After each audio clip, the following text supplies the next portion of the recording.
goal today is that we're going to talk a little bit about your figuring out what career is best for you, and then talk about the hiring process, okay? So, hired right. So, it's all about that anticipation of one day being in front of that interviewer and wowing them. So that when that interview is done, it makes complete sense that I'm bringing you onto my team. So my career was kind of simple. 10 years coaching and hiring.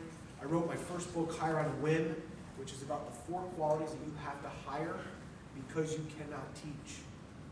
Okay? And we'll talk a little bit about that towards the end. Then I began speaking, teaching, and then I wrote my second book, Hired Right Out of College, which we'll be talking about today. Okay?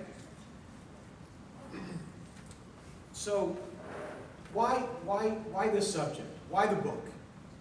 A couple statistics that you may or may not be aware of. The average student earns a 4-year degree in how many years?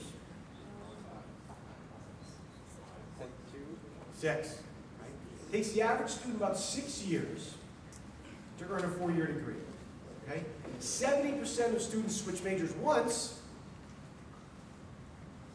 Very many switch twice, 3 times. Does anybody know somebody who has switched their major more than once?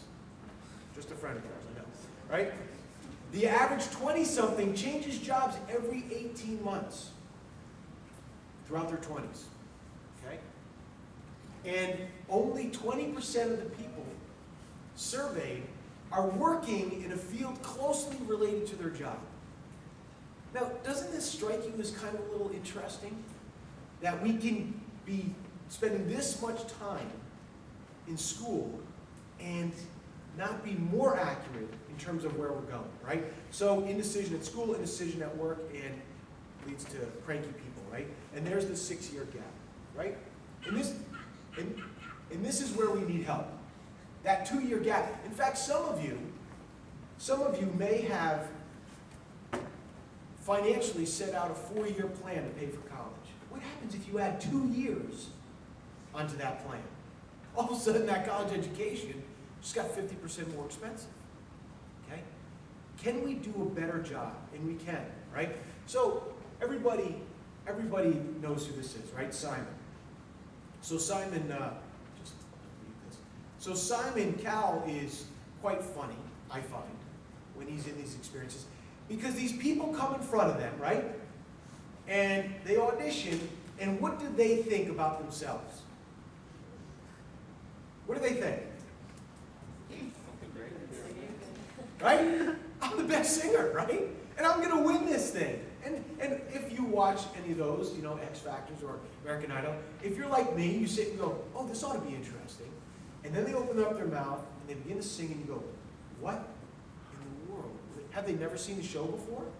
They couldn't carry a tune if it had a handle. And then you watch the judges' reaction, and you know, they're cringing, and at some point they'll put both hands up and say, please, mercy, right? And if the person is aware of their surroundings, they stop. If they're not, they just continue to sing. Or they say, would you like me to sing another song, right? What's the disconnect, folks? Why is it that somebody would think that they're so good at singing, yet have no understanding of what it means to be a good singer? Why the disconnect? Right? So let's talk about some of that. So people say, oh, do what you love. Okay? I want to be a singer. I'm here to tell you, it's not enough to do what you love. Now, I hope I'm not breaking any hearts and any dreams here, but we're going to talk about that, right? Boy, you know what I love to do? I love napping. Right? Can I get paid for napping? Well, you know, not unless I'm a mattress tester for seams or something like that. But, so let's talk about this. So, how are you thinking about your career? When you set out as a freshman, here, and listen, my son is 18, he's heading into college next year.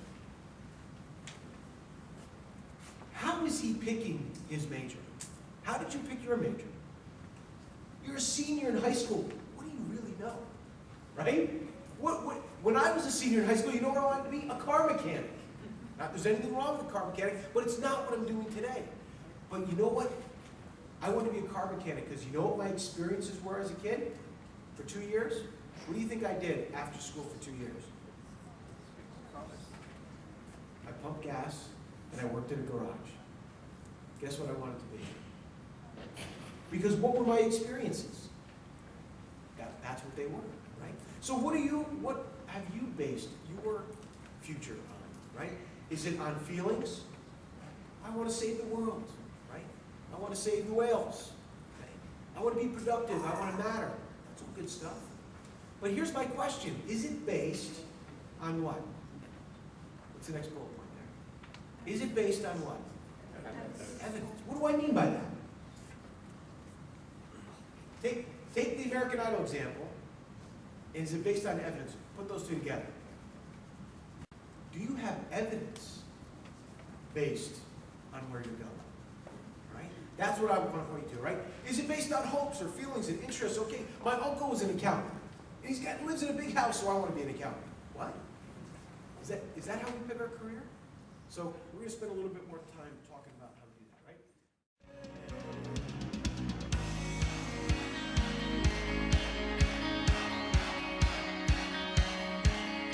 And your heart beats so slow.